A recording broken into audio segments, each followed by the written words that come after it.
तो hey guys, good morning. कैसा आप सब लोग? आई नो अच्छे ही होंगे। तो गाइस, आज मैं लेके जाने वाली हूँ आपको बिनसर महादेव। शायद आप लोगों ने सुना ही होगा नाम, क्योंकि जो यहाँ नॉर्मल उत्तराखंड के लोग हैं शायद उन लोग को तो पता ही होगा। आजकल वहाँ पे लगा हुआ मेला। हम लोग मेले में भी जाने वाले हैं, पर सबसे पहले हम लोग मंदिर जाएंगे, फिर उसके बाद मेला घूमेंगे और आप लोग को भी मैं मेला घुमाने वाली। तो चलो गाइस, चलते हैं। तो सबसे पहले मैं और मेरा भाई चले जाते हैं एटीएम पैसे निकालने के लिए। तड़कती भड़कती धूप में हमें ऐसे चलना पड़ रहा है, वो भी किसकी वजह से? मेरी मम्मी और मेरे भाई की वजह से। पापा हमें छोड़ के कमरे में चले गए क्योंकि इन लोगों को काम था। अब मैं बता नहीं सकती, मेरे को भेजा था एटीएम, पर इन गधों के चक्कर से मुझे भी इनके साथ पैदल जाना पड़ रहा है। गाइस, यू नो स्ट्रगल, बता नहीं सकती। चलो चलते हैं अब बिनसर की। जब हमारे पास गाड़ी हो और उसके बाद भी पैदल जाना पड़ेगा, कितना कष्ट होता है भाई। हमें आधे रास्ते में छोड़ा गया है और साफ साफ बोला गया है पापा ने कि तुम लोग पैदल आ जाओ। क्या करते हैं, चलते हैं, इट्स नॉर्मल। तो मार्केट से आते टाइम रास्ते में आ जाता है मेरा स्कूल, मतलब मेरा एक्स स्कूल, जिसकी मुझे बिल्कुल भी याद नहीं आती है थोड़ी बहुत, क्योंकि यार बचपन में हम लोग यहीं जाया करते थे। और फाइनली हम लोग पहुंच जाते हैं बिनसर महादेव, जहाँ की सुबह से हमने प्लानिंग करी हुई थी जाने की। और यहाँ पे आप देख सकते हो ट्रैफिक कितना ज़्यादा था, क्योंकि यार यहाँ पे मेला लगा है, पता नहीं जो भी है, बट यहाँ पे इतना ज़्यादा ट्रैफिक था कि कैची धाम से कम बिल्कुल नहीं था। पहुँच चुके हैं कहाँ? बिनसर। तो अब मैं आपको ले जाती हूँ सबसे पहले मंदिर। हम लोग पहले मंदिर जाएंगे, फिर इसके बाद घूमेंगे मेले में। अगर कुछ पसंद आएगा तो लेंगे, वैसे तो घर वाले मना ही करते हैं आपको। चलो चलो।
और फाइनली इतने ट्रैफिक को झेलने के बाद हम लोग मंदिर के अंदर एंटर हो ही गए थे फाइनली।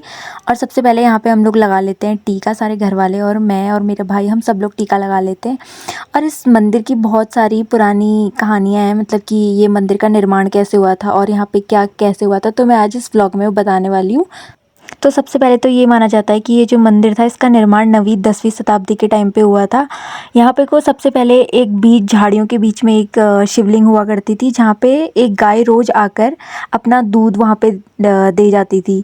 जैसे ही वो घर जाती थी अपने, तो फिर उसका जो मालिक था वो रोज़ देखता था कि वो गाय दूध नहीं दे रही है, तो एक बार वो उसका पीछा करते हुए वहीं जाता है जहाँ पे ये गाय रोज़ जाया करती थी शिवलिंग के पास, जहाँ पे वो दूध दे के आती थी। तो फिर वो जो मालिक होता है उसका वो गुस्से में जाके आके वो शिवलिंग को तोड़ देता है अपनी कुल्हाड़ी से। और जैसे ही वो शिवलिंग को तोड़ता है तो वो शिवलिंग से खून आने लग जाता है। तो वो ये देख के बहुत ज़्यादा शॉक्ड हो जाता है कि ये क्या हुआ। फिर उसके बाद जब वो घर जाता है तो सपने में उसके रात में महादेव आते हैं और वो उसको बोलते हैं कि जहाँ पे उसका घर होता है, जो वो गाय थी उसका मालिक का घर जहाँ पे होता है, तो वो उसको बोलते हैं कि उसको वो जगह खाली करने को। तो वो तुरंत ही मतलब वो जगह खाली कर लेता है अगले दिन और वहाँ से वो चला जाता है। फिर उसके बाद यहाँ पे जो ये शिवलिंग थी उसकी झाड़ियाँ साफ़ करके और फिर वहाँ पे को छोटा सा एक मंदिर बनाते हैं। फिर उसके कुछ टाइम बाद यहाँ पे को इतना सुंदर बड़ा सा मंदिर, जहाँ पे अभी बहुत सारे मतलब एज अ टूरिस्ट प्लेस ये बन चुका है कि यहाँ पे हर साल बहुत ज़्यादा टूरिस्ट आते हैं और यहाँ पे को हर साल मेला भी लगता है। और एक मान्यता ये भी है कि ऐसा भी बोलते हैं कि जो राजा पृथु थे उन्होंने अपने पिता बिंदु की याद में इस मंदिर का निर्माण किया गया था। ये मेरी अम्मा है। अम्मा हेलो बोल। हेलो। कैसा लग रहा है मंदिर आके? बहुत बढ़िया लग रहा है। मजा आ गया अम्मा को। तो गाइस फाइनली प्रसाद हमें मिल चुका है जिसके लिए हम लोग यहाँ पे आए हुए थे और अब हम लोग घूमेंगे यहाँ से मेला। चलो गाइस निकलते हैं इधर से। फाइनली हम लोगों ने दर्शन कर चुके हैं और अब पता नहीं मैं क्या करने वाली हूँ। मेरा भाई मेरे साथ साथ लगा हुआ है क्योंकि मैं इसको अपने साथ के लिए लेके आई थी कि मेरे पापा हर जगह यही करते हैं कि इन्हें पता नहीं हर जगह कैसे लोग मिल जाते हैं। आई डोंट नो, मुझे नहीं पता कैसे। और फिर से अब हमें यहाँ पे वेट कर रहे हैं। इतनी ज़्यादा गर्मी हो रही है पर पापा अभी भी हमें वेट करवा रहे हैं।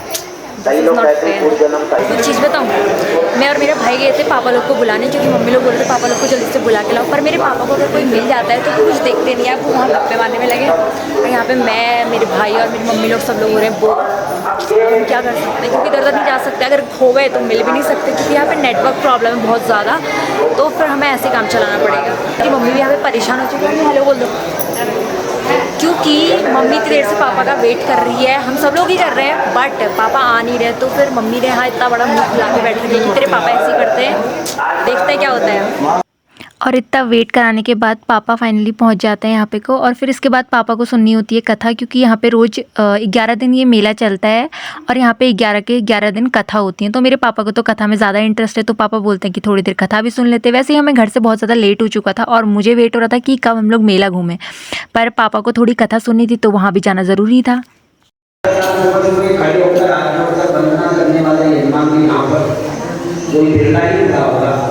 कभी मिला होगा तो नहीं तो आप सारा कार्य करने के बाद भी फिर यहाँ कथा सुनने भी बैठ जाते हैं और ऐसे ही जमीन में बैठ जाते हैं। और हमने भी यही मानना भाव आया कि आप लोग यजमान लोग इतने तपस्या कर रहे हैं तो हम भी बढ़िया गद्दा तकिया लगा के क्यों बैठे हैं। हम भी जो बोलने वाला है थोड़ा कठोर जैसा गुटका है उसमें ही बैठते हैं, गद्दा का हटा देते हैं। पहले तो यहाँ पे घंटियाँ ऐसे लगी नहीं थी पर अब यहाँ पे इतने सुंदर तरीके से घंटियाँ लगाई थी कि सब पहले सबसे छोटा फिर उससे बड़ा फिर उससे बड़ा, जो कि बहुत ज़्यादा सुंदर लग रहा था। ये जितनी भी घंटियाँ दिख रही हैं ये लोगों की विशेज़ हैं, जो जो लोगों ने विश मांगी हैं। अब दर्शन करने के बाद फाइनली हम लोग जा रहे हैं मेले में, जिसका मुझे इतनी देर से इंतज़ार हो रहा है। चलने का ये लोग नाम नहीं ले रहे हैं, पता नहीं क्या करने।